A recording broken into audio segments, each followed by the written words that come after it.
In many of these director's commentary videos, I've talked about the struggle we had to get to New Adventures figures, both because of the high tooling and sort of the lack of popularity.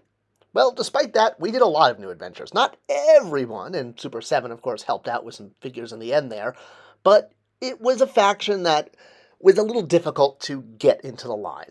But the main characters were something we really strived for, and since we'd already obviously done He-Man in New Adventures, doing Skeletor was kind of a must, and I think a lot of fans knew we were going to get to Skeletor sooner than later, and, well, sooner now was. So, with a few Space Mutants behind us, it was time for what to some fans was just another variant of Skeletor. I mean, we'd done quite a few, some of them better than others, some of them pretty amazing. And with New Adventures Skeletor, it opened up a whole new faction, because now we actually had their leader instead of just a bunch of troops. And, that kind of solidifies sometimes, making something shelf-worthy.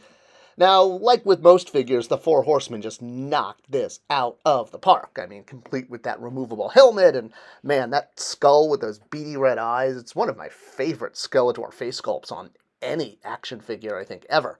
Now, of course, it was based on vintage material. There was more than enough reference, both from the mini-comics and from the animated series, and, well, the toy, obviously, is what things were based on.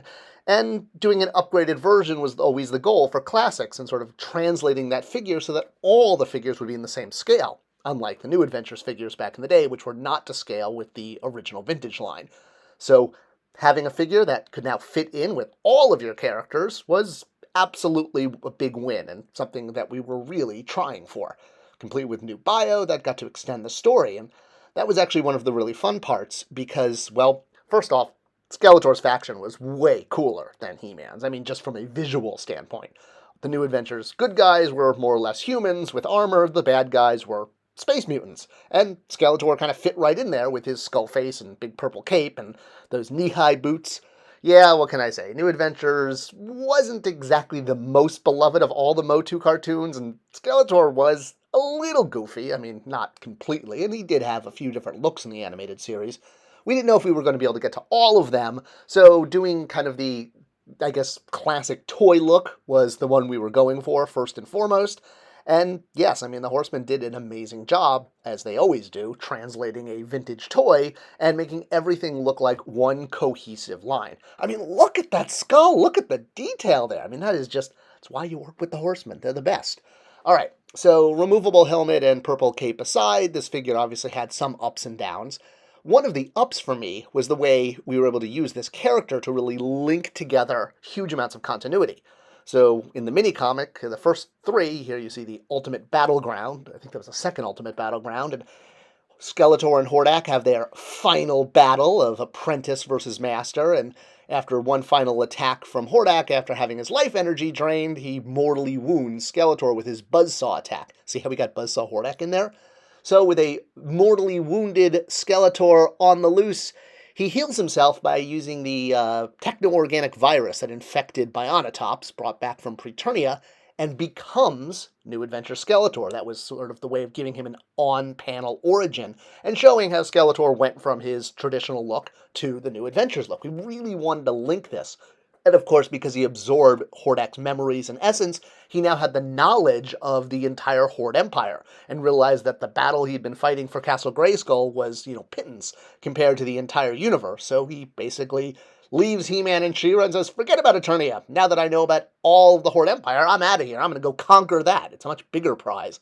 And that was literally how we were able to link the original Filmation show, or the original storyline, to the New Adventure show. Even having Spaceship or Starship Eternia show up then, a panel later, a page later, and, little joke about He-Man and She-Ra going off for some new adventures. Ta-dum-tsh!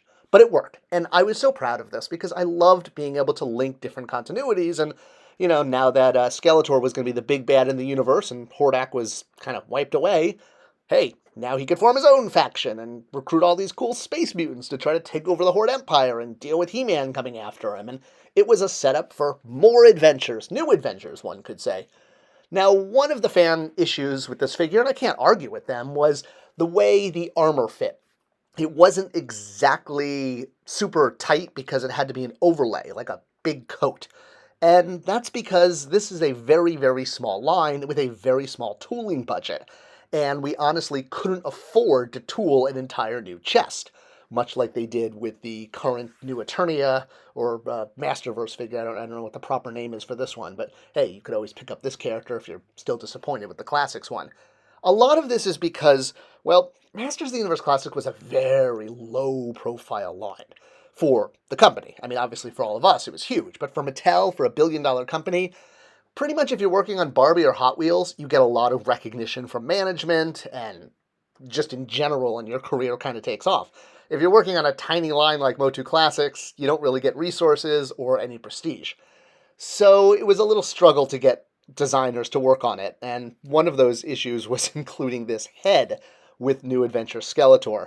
So while you got the main character and his staff, you also got a pack-in second head, which was a battle-damaged version of Faker. And no, this was not just another head to pop onto Skeletor's body, although I'm sure some people did that and could have called this, I don't know, New Adventures Faker? Who knows?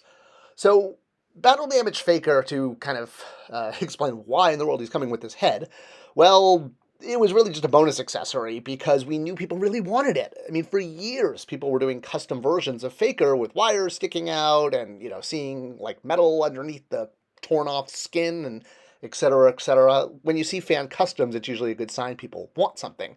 And there were fan customs of this both with classics figures, with vintage figures. And getting this head into the line was actually a big priority for me. It was something I had been trying to do for years, finding just the right spot. Now, why he wound up with New Adventures Skeletor, honestly, I'm not sure. But because most of the Classics storyline, the bios, was based on Dean Steffen's work from the 2000X series, it was basically a continuation of that story. What was revealed in that was that Faker was a training robot that had been reprogrammed. So he didn't have metal under him. It was a hologram projection, much as when they're training, the robot projects a version of He-Man that people fight. And that was a hint that it was going to become Faker later on. It just never got to that. And we never did a figure of the training robot. But it basically meant that doing Faker like this, where the skin is peeling off and you see the beady red eyes underneath, technically wasn't correct. But I think things like Terminator really popularized the look, and what can I say? It just looked badass. And even though it wasn't technically correct, which, as we know, technically correct is the best kind of correct, it worked. And I was really excited to get this out there because I wanted to do a Battle Damage Faker head for years, and we showed it off at, I don't know if this was New York Comic Con or Toy Fair, but like I said, it was tough with design, and Ruben, who was the design lead on this, Ruben Martinez here, who still works at Mattel, really pushed back on doing this head. He just didn't see what the point was and why it should be included with Skeletor, and it was actually his assistant, Mario, not this Mario, couldn't find a picture of Mario, but his assistant's name was Mario. He was actually doing all the work, and this was one of those times where, I really pushed back. I didn't do that much in the line. I had to kind of save my political capital, but I felt really strongly we needed to get this head out because when we did Faker originally, he was just a straight repaint for New York Comic Con, so he never really got a proper release with tooling. He was a non-tooled, easy-to-market repaint. And I always intended, if we had done Faker, for him to include that head, much like other figures that include different accessories or different heads, like Strobo coming with Zodak's unmasked head, again, because Zodak was a straight-to repaint figure, and Stratos, who got a accessory finally released with Goatman because he never had an accessory. So, yeah, that was sort of a big part of Classics, was rewarding long-term customers with bonus accessories that would pay off the fact that they've been collecting for years. I felt that was a really important part of the line, and because we were able to get it in with New Adventure Skeletor, hey, we did. Now, we never did a full battle damage Skeletor, and maybe one day someone will, but we got the head out, we won that battle, and I kind of feel it was worth taking because it makes Faker really cool.